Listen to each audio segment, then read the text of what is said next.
আমি তন্দ্রা, আমার চ্যানেলে সবাইকে স্বাগত। আমার আজকের রেসিপি মাটন আলুর পাতলা ঝোল। হঠাৎ করে চলে আসা কিছু অতিথি, তাদের জন্য এই রান্নাবান্না করেছিলাম। চটপট চটজলদি, কোনো রকম ম্যারিনেশন করার সময় আমি পাইনি। ঝটপট মাটন আলুর এই ঝোল কেমনভাবে করলাম সেটাই শেয়ার করছি। আলুগুলো আগে ভেজে নিলাম।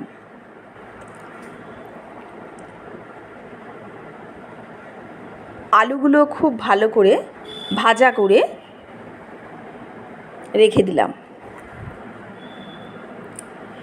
আমি মাংসতে মশলা মাখিয়ে রাখিনি, একেবারেই কড়াইতে বসিয়ে দেবো। কড়ায় তেল গরম করে এলাচ, দালচিনি, 5-6টা শুকনো লঙ্কা, 4-5টা তেজপাতা ফোড়ন দিয়ে দিলাম। ফোড়নটা কিছুটা ভাজা হতেই 5টা বড় পেঁয়াজ পেস্ট করে নিয়েছি সেটা দিয়ে দিলাম। 5টা বড় পেঁয়াজ দিয়েছি কেননা মাংসের পরিমাণ ছিল 2.5 কেজি মাটন। 2.5 কেজি মাটনের জন্য 5টা বড় পেঁয়াজ পেস্ট করে দিয়ে দিলাম। শুকনো লঙ্কা, তেজপাতা, এলাচ, দালচিনি ফোড়ন, পেঁয়াজ বাটা ভাজা হলো। ভাতের হাতার 2 হাতা আদা রসুন পেস্ট,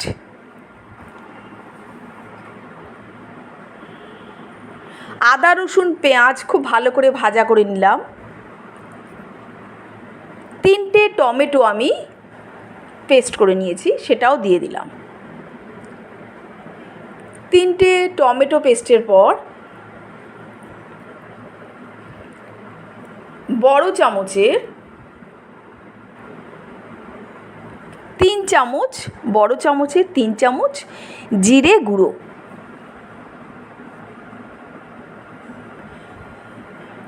3 চামচ জিরে গুঁড়োর পর 4 চামচ লঙ্কা গুঁড়ো, বড় চামচের 4 চামচ লঙ্কা গুঁড়ো, কারণ পাঁঠার মাংস বা মাটনে ঝাল একটু বেশি দিলে ভালো লাগে।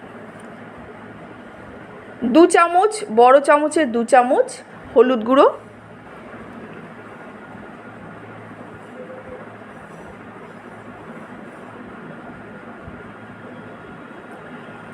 পেঁয়াজ বাটা, আদা রসুন বাটা, লঙ্কা গুঁড়ো, হলুদ গুঁড়ো, ফোড়ন সমস্ত একসাথে মিশিয়ে খুব ভালো করে ভাজা হতে দিলাম। কেননা আমাকে একসাথেই মাংসটা কষিয়ে তৈরি করে নিতে হবে।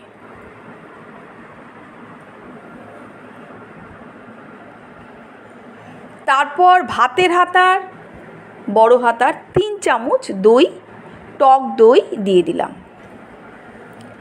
টক দই, পেঁপে, ভিনিগার এগুলো মাংসকে সেদ্ধ হতে, তাড়াতাড়ি সেদ্ধ হতে খুব সাহায্য করে। মশলা হাফ কষে মাংস ভালো করে ধুয়ে ঝরিয়ে নিয়েছিলাম, জল ঝরিয়ে নিয়েছিলাম। মশলার মধ্যে মাংসগুলো দিয়ে দিলাম। মাটন সেদ্ধ হতে একটু সময় লাগে। চিকেন যেমন খুব তাড়াতাড়ি সেদ্ধ হয়ে যায়, কিন্তু মাটন সেদ্ধ হতে সময় লাগে, যার জন্য আমি পেঁপে, টক দই, ভিনিগার এগুলো ইউজ করেছি।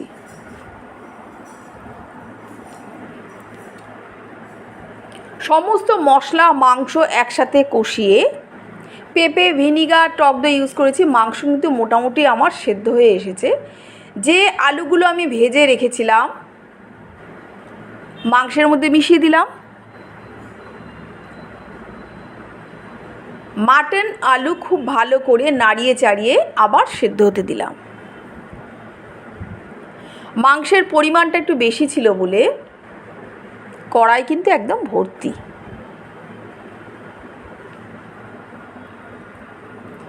ঝোল কিন্তু প্রায় হয়ে গেছে। দারুণ সুস্বাদু মাটন আলুর এই পাতলা ঝোল।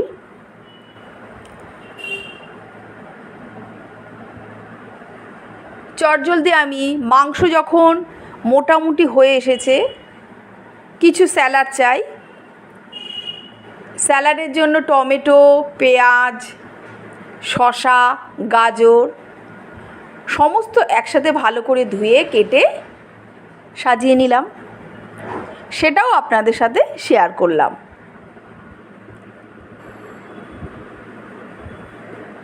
ডাইনিং টেবিলে এগুলো সাজিয়ে খেতে বসলে দেখতে খুবই ভালো লাগে।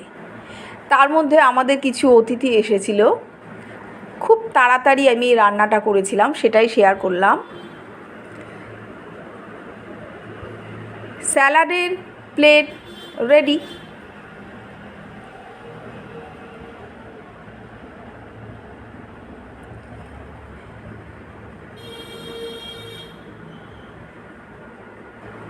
স্যালাডের প্লেটের পর এবার চলে এলো ভাতের পর্ব, সেটাও শেয়ার করলাম।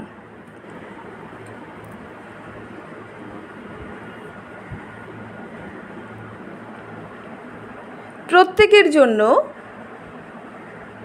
আলাদা প্লেটে ভাত যেমনভাবে সাজিয়েছিলাম তারপরে সার্ভ করলাম, সেটাও শেয়ার করলাম।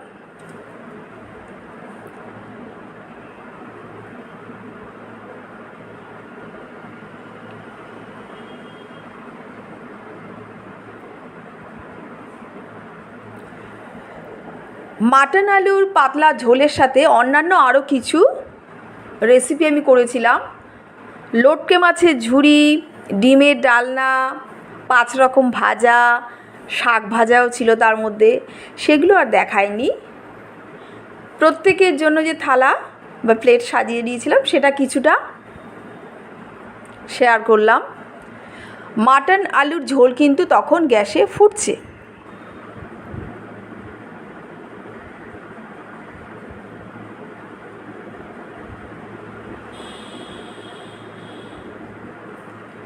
আমি তন্দ্রা, আমার চ্যানেলে সবাইকে স্বাগত। রোজের মতোই হাজির হয়ে গেলাম নতুন রেসিপি নিয়ে। আর আজকের রেসিপি ছিল মাটন আলুর পাতলা ঝোল, সেটা আমি শেয়ার করেছি। কেমন হয়েছে বলবেন।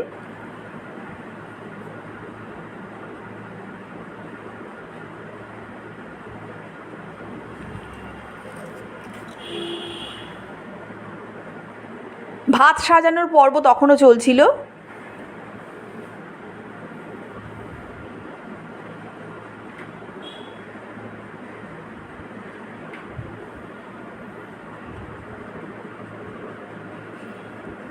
প্রত্যেকের ভাত সাজিয়ে যার যার সামনে দিলাম।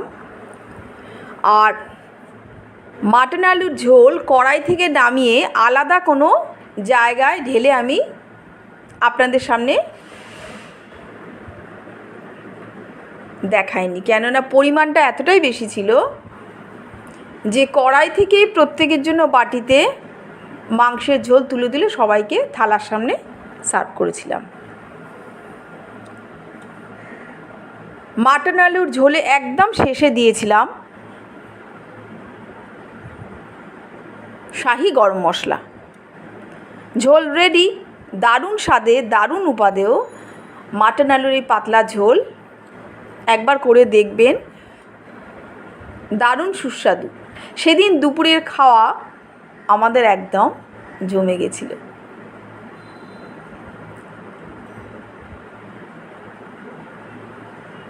কেমন হয়েছে কমেন্টসে জানাবেন। পরের ভ্লগে আবার দেখা হবে।